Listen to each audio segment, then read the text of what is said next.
Hi, this is Henk, and welcome to another edition of the Skull Sessions. And today, my guest is Jerry Blaze. That's correct. That's correct. All right, man. So, what do you have going on? I got. I've always got stuff going on. I've got loads of stuff. I got a new book dropping on the 25th. I got a book I'm currently writing. I'm hoping it's going to take place. Are going to drop in next month. Quite a few probably drop next month. I've got loads of stuff going on. Okay. So, what's the book you're about to drop? Sister Vengeance. Okay. And what's it about? It's about it's set in like classic black exploitation, black action, and Killer Nun. I'm paying tributes to both of them. These were famous film genres back in the 70s. And Yeah, basically, like what the the book is the whole about. like Foxy Brown sort of thing, right? Exactly, and Yeah. coffee. And basically, what the book's about is there's a nun called Sister Anita Grace, who used to be just Anita Delacroix, and she used to be like a gangster, a hit woman, a badass back in the day on the streets of Atlanta. And then she became a nun at the behest of her uncle, who was a priest. And now, 4 years later, in 1976, she hears that her uncle has been murdered, and she travels back to Atlanta for the funeral, but also to find out who the killer is. And it leads her on this quest to find out like that it's a part of this big conspiracy. There's this government agency called the DOH that are taking immigrants and killing anyone who gets in the way. Might be a metaphor for modern times. And but I didn't say that. And basically, she picks up her sword cane and her massive guns and teams up with her old crew and starts going on a killing spree, taking out the bad guys and kicking ass and using a lot of 70s slang that I probably embarrassed myself booking up. So it's a like a written novel, and the main character is kind of like a Pam Grier, Foxy Brown, Exactly, exactly. and there's obviously some government malfeasance going on, and they're like kind of addressing that, like getting victim for like the little guy. Exactly. That's who I'm. That's what's going on, and it's a job and bad and just kicking ass and yeah. I'm going to stop before I make myself look like an idiot. But basically, that's the story. Yeah, pretty much everything I do is like some government conspiracy. Like I know they're like super clean, would never do anything like that, but I always involve them in like various like conspiracies, false flags, like all sorts of stuff. But so basically you have like a tyrannical like I guess is it like a hidden government organization, but it's like not so hidden you can't see it, but kind of hidden like as it not announced. It's basically they are public and they have a job, and it's to take out. They're to deport immigrants, illegals, and everything. But they have a hidden agenda of taking away rights of minorities and silencing anyone they can, while also making them like a public display. Like that's what happened to Sister Anita's uncle. Is he was crucified outside of his church. He was a priest, and they crucified him, and that's basically as a sign because he was. It's all part of the story, so I don't give away too much, but that's basically the setup. Okay, and is this a multi-novel series? Is it something that you just started? Well, I originally wrote it as a standalone, but everyone that's read it, that I've given an art to, they really liked it, and they want me to continue. They want me to continue it as a series.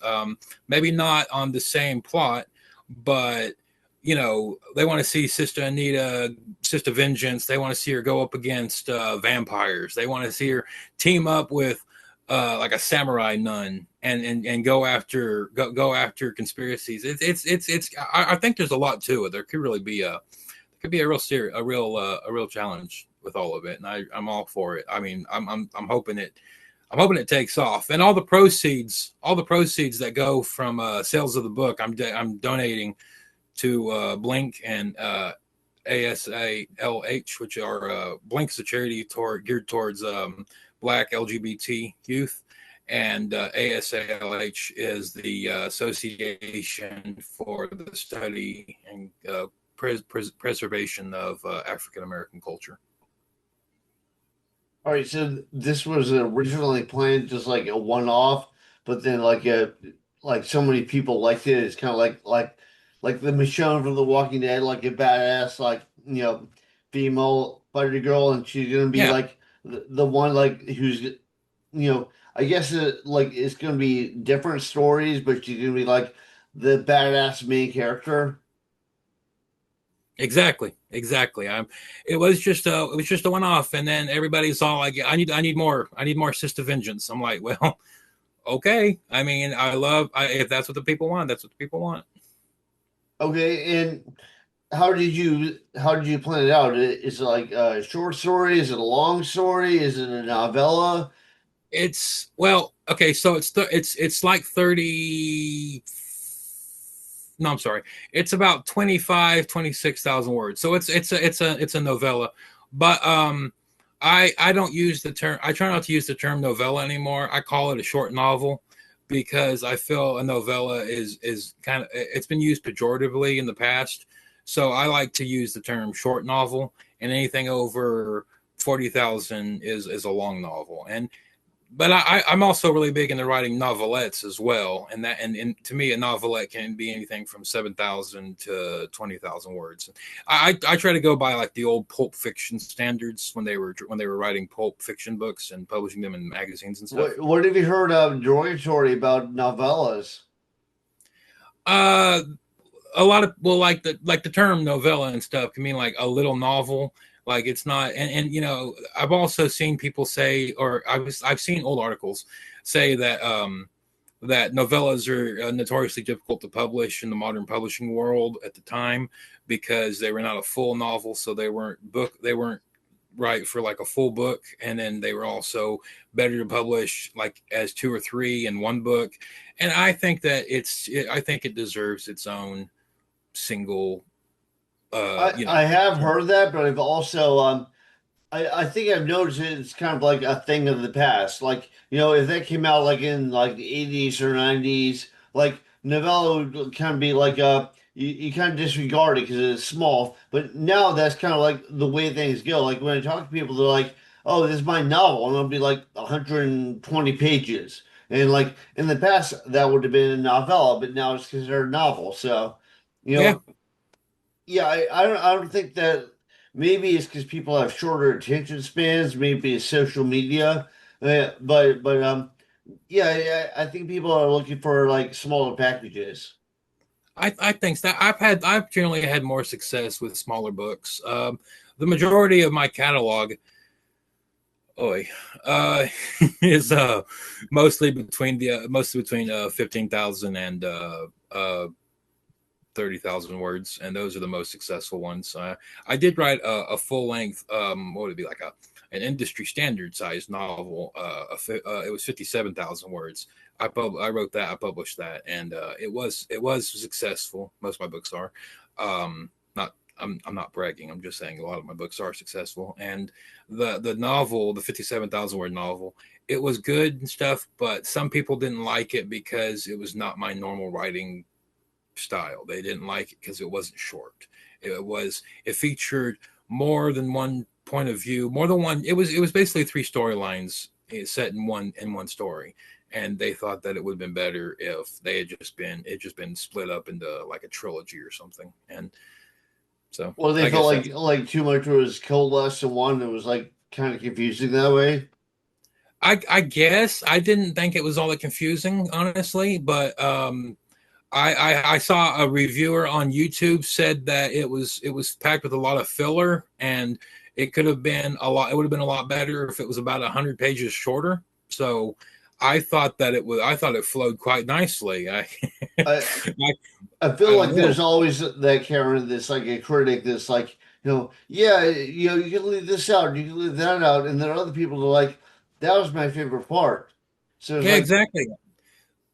There's no making everybody happy. I mean, I have come to learn this, that there. I mean, I used to write erotica. There that some people will not be happy with whatever you write. So fuck it, just write what you like. That's what I do.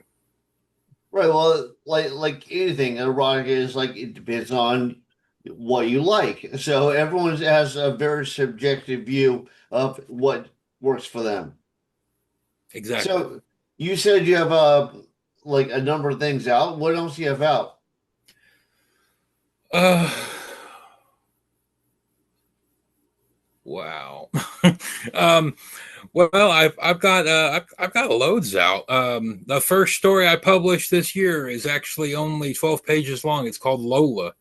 Um, and it was originally titled something else, but I took that and I used that title for another thing. But um, anyways, the Lola story, it's about a woman that's been she's been purchased online, and she's been sent to this guy to serve, and she's being abused and mistreated and everything, and then she finds out he wants another one, and she gets pissed about it to get to take, she doesn't want someone else subjected to this, so she goes after, and then the twist happens at the end, and it catches a lot of people.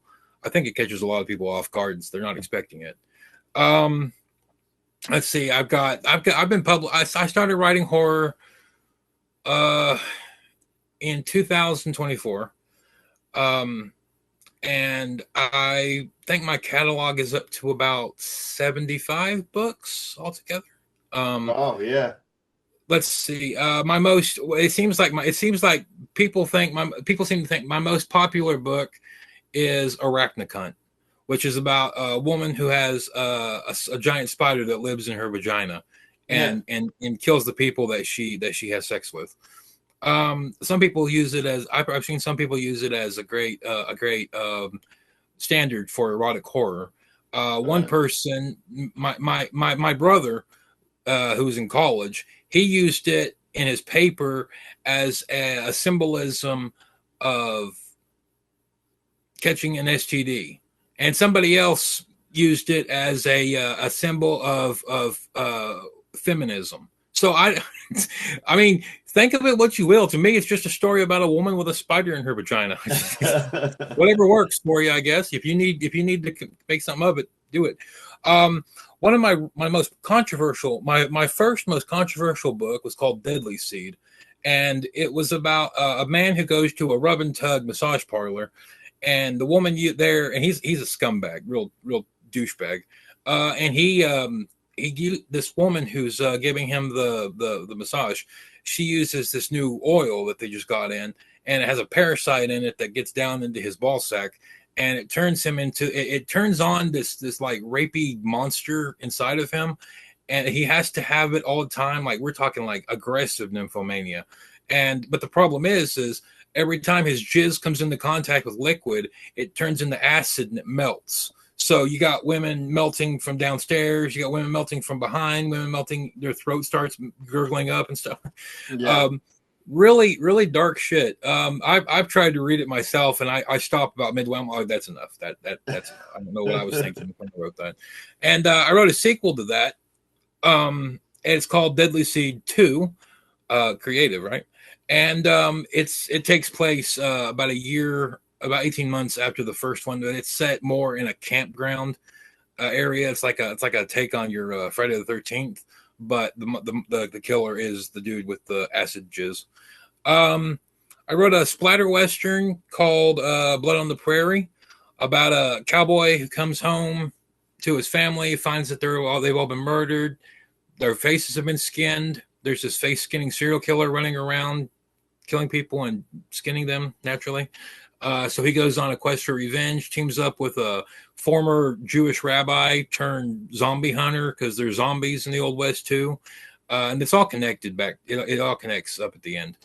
That was really popular. That was like number one in Western horror on Amazon in the UK and in America for like,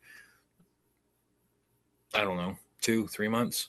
I call it an international bestseller, but I mean, maybe I'm not using that correctly, but whatever. It's all marketing. Uh, and then I've oh my god, I've got several loads of books. If you can think of any horror niche, I've probably wrote a book about it. I've done Bizarro, my first Bizarro, Donut Quest. It's a novelette. It's 7,000 Donut words. Quest?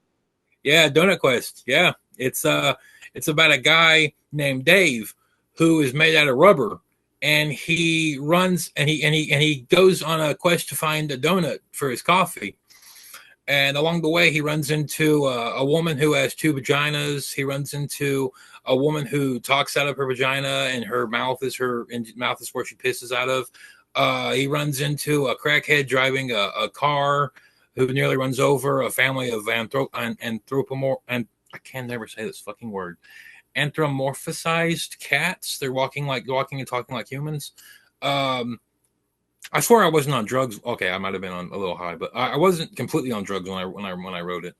Um, Well, it is bizarre. It's got to be kind of like out of this world. yeah. Somebody on Goodreads said that when they're in their review they said, "Well, I was thinking about taking a spiritual trip to Peru this summer, but after reading this book, I'll just smoke some crack and go find some donuts." I mean, hey, I love it. I've done some deeper stuff. I wrote a book called Gehenna Age. I published it through 13 Days Press, Crystal Cook. Right.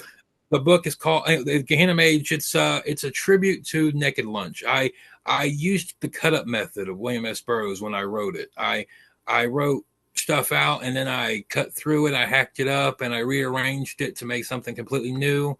I took like whatever I could and stuff and just chop through it and everything and just try to fit a story out of it.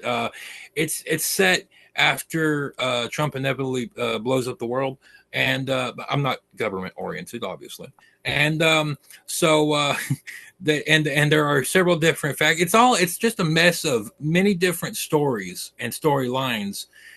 Some of them just don't go anywhere, and some of them go throughout the entire story. It's really interesting. I call it postmodern horror. Um, I really it was liked both the book Naked Lunch and the movie. Like a lot of people yeah, said, you can't film it, but it's like it's Cronenberg, so pretty much anything he can Cronenberg do does is anything. pretty good. Yeah, he can do anything. He's one of the best.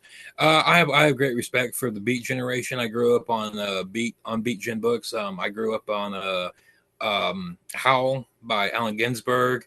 I grew up on Naked Lunch, Queer, Junkie by Burroughs.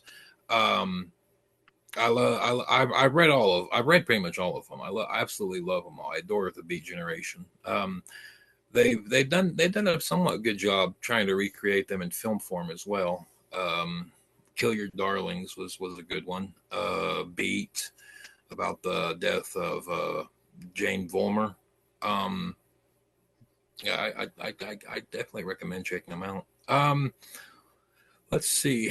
I like I've Burroughs, and I think Burroughs is very talented, but sometimes he's a little bit hard to read. Like I remember I read his book, what's it called, like Cities of the Red Sun. It's mhm. like half the book, like it's very straightforward, great book, and then it gets to the cut portion, and I'm like, I don't even know where the fuck he's going with this. Exactly, exactly. It was really experimental for the time, and probably for good measure because everybody was on drugs back then. Now all of us not on drugs, we're just kind of left with well, what the hell are we supposed to do with this? We're supposed to read it or wipe our ass with it. Um, which I hope I can have that kind of effect on people too. I call my stuff trash horror because it's I think of it as like a dumpster. You'll find blends of splatterpunk, extreme horror, erotica, bizarro, romance, drama. You'll find a mix of everything, but it'll usually be really tacky shit that you wouldn't find in like a book, say from someone great like Richard Lehman or Edward Lee or Right. even Juliet Sonnet or something like that, or like Dan Trader or something. You wouldn't find maybe Dan Trader, but you wouldn't find it You wouldn't find it mostly amongst any of the great people, the great writers that write in the community and stuff. And I think I've carved out a bit of a niche. I mean, I've done creature horror like Flocka Ferret Frenzy. Ferrets get on Flocka, they run around eating people. Mhm. Uh, the honkening remains a fan favorite. I've seen people post about that just the other day. About geese attacking a town up in I think it was Michigan, and It's called the just honking. yeah, the honkening. Yeah. No, that's pretty funny. Oh yeah. Oh yeah. I like to be able to give. I like to be able to give everybody a mix of emotions when they read the books and stuff. And in one book, you might find it to be hilarious. You might find it to be sad. You might find it to be stupid as fuck, and you might find it to be just a little chilling. So if I've made you feel anything while reading this book other than just bored, then I think I've done my job. Do you think you're like you would kind of like say it's killed clowns from outer space, but made literature? Yes, yeah, exactly, exactly. I think that hits the nail right on the head. Okay, and do you have a website where everyone can see this? Is it, like all available on Amazon? How It do is. they give you money? It's all. Well, you just message me and send it to me. No, I have a website. It's in drastic need of an overhaul. I need to update it. I'm shit about that. I have Patreon too, but I've pretty much given up on keeping up with that. I'm always writing and I'm always working, so I'm always I need a whole team Mhm. to manage me. Um, Everything's on Amazon and it's usually really cheap. I price my ebooks 99 cents. I priced my paperback. Everybody was, when paperbacks came out, or well, not when paper. I'm that old. No, when the paperbacks were being raised to 9.99, a lot of people were doing that and stuff because Amazon raised the price of their printer or whatever. I made a public post, very public post. And I said, I will not raise the price of my paperbacks to fit that and stuff. I don't care if I make 20 cents off of it. If you can afford it, as long as you can afford a $6.99 paperback, then we're in the clear. Because I write books to tell a story. I don't write books to get rich. I mean, if I wanted to get rich, I would have kept writing porn. I write horror and bizarro and horror, um, because I want people to have something they can disappear in. Because the world right now is just it's total shit. So I mean, if you can read one of my books and just disappear into it, then we're on the same page. And I'm not gonna make money be the problem for you not to be able to do that. The only thing is, obviously with the cost of everything, like writers make very little. So like, especially if it's like some of the more traditional publishing companies, like it's like there's the cut that Amazon gets that gives to the publisher, and then the cut the publisher gives you of what they get from Amazon, which is so it often ends up being very little. It does. And in fact, moving forward, I intend to do very little publishing with indie publishers. When I first started in horror, one of the first publisher I went to was Shadow House Press, and it folded. And then I published a lot with Bound in Darkness, and they folded too. And now most recently, Bainham Books, by Crystal Bainham. It's shutting down too, and that's going to be crap on me because I got 17, 18 books I published with them, so I'm gonna have to republish all of them myself. So I don't really see myself publishing with anyone else for a long time. I mean, I might send one or two for like an open submission, but I'm not going to proactively submit to a publisher. Okay.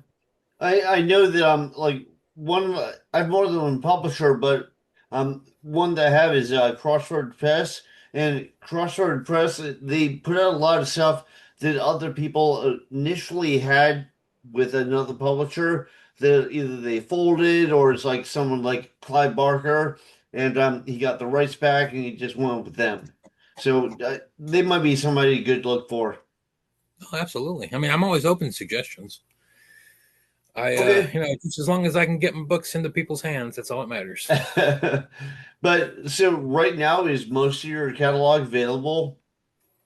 Oh yeah, yeah. Everything's mostly still available. And I've also started making audio or getting audiobooks produced of my books. When I first got started in this, I made a very bad mistake, and I let the virtual voice do an audiobook or make an audiobook of some books.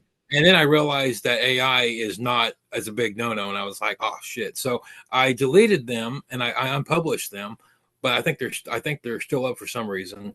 I think it takes a couple of years for them to go off. And but now every time I had to get off Reddit because Reddit was accusing me of using AI for everything, and I was like, I don't use AI.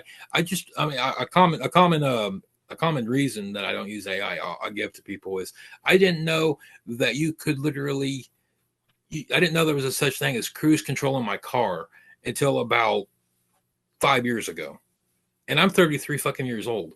So I don't know the first thing about using AI to write a book or make a cover or anything. I just saw the option available for narrating an audiobook and I was like, oh, I wonder if that's what everybody's doing. Click. And apparently it was not. And I get roasted for it. So my bad. We all make mistakes. I'm not perfect, even though some people say I am. I'm not. Yeah, I use so Cassandra Arnold, she works with ACX. She's narrated a number of my books. It's like royalty share. So it's like you don't have to pay like 5 grand up front. You know, I think she's done a very good job. I know Fred Phillips did one of my books with the Crossroad Press. Again, royalty share. So a lot of these people like a lot of those organizations do royalty share, so you can get yourself available on audio that way. Yeah, yeah, I've done that with I've got two done so far. Well, three. Doing the royalty share, like you suggested. Like I've got Blood on the Prairie is now an audiobook. La Greshon, which is my tribute to new French horror, like high tension and stuff. And then just recently, Dark Vengeance cleared. The narration is finished on that one, and I'm just waiting for ACX to release it on Audible. That's a repub that I had published through Bound in Darkness, but they folded, so I had to republish it myself. And it's pretty good. It's a it's an LGBT horror about you probably don't care. Well, Well, all I care about is whether it's a good story or not. Like oh, like I wouldn't publish it if it was a bad story. but no, but I'm saying it's like I don't have any like boxes I wanted to check it as long as it's a good story. That's all that really matters. Oh well, yeah, yeah. Then yeah, it's definitely worth a read. I mean, it's and I mean, I guess unless someone out there is like super conservative and hates gay people, but I mean, other than that, yeah, it's definitely for everyone. It's a nice mix of crime, horror, erotica. It's trash horror. Come on, a lot of people. It's trash horror. It's a mix of everything. It's a blend. I feel like if you hate people for being gay, you're just fucking stupid. I mean, like 40% of sheep are gay. It's not like what the sheep made a choice one day, like to piss off certain people. I mean, come on. But anyways, I don't want to go to rant here. But all right. So I'm here for it. so what's the best way to get a hold of you? Because you said you have a website, but it needs work. So would it be social media? Yes, yes. Facebook, I'm always on Facebook. Even when I'm asleep, somehow I'm on Facebook. So uh, just shoot me a message, anything like that. I recently made a post that said if you can't afford one of my books, that I will be more than happy to send you a PDF or an EPUB of something you might have in mind. And plus, I have promo codes for audiobooks as well. So if you want a book and you can't afford it or something, I don't judge. Just shoot me a message and I'll hook you up. Okay, and would that be shoot you a message via like Facebook or would they Yes. email Yeah. you? What do you Yeah. want? Facebook Messenger is the best way to get a hold of me. The quickest way to get a hold of me. I mean, you can email me, but probably go on my spam. And then I'll look and I'll see. I'll be like, oh shit, that's from like This guy fucking emailed me 10 years ago. You But still want the book? I have not with books, but I've done that. I'm like, This was a year ago, but I just saw this now. So yeah, that's kind of embarrassing, but it's happened to me. So, all right, man. So, do you have anything else you want to throw out there to the social sphere to like promote anything? Uh, Not really to promote, but I would like to say that if you ever need any kind of writing advice, anybody out there, anybody listens to this, if you ever need any kind of writing advice, if you need someone to read your book, if you need someone to read your story, if you need someone to buy your story, just hit me up. I'm more than happy to be there for you. I try to be the most what's the word I'm looking for? Not responsive, but the most approachable author in the entire community and stuff. And I mean, there are I'll be the first to say there are much better authors out there than me. Much better authors. I will never claim to be the best at anything, but I will say I will always claim to be your best friend because if I can do it, I will do it, and I will read your book. I'll buy your cover. I won't edit it because I suck at editing. I pay for editing. Okay.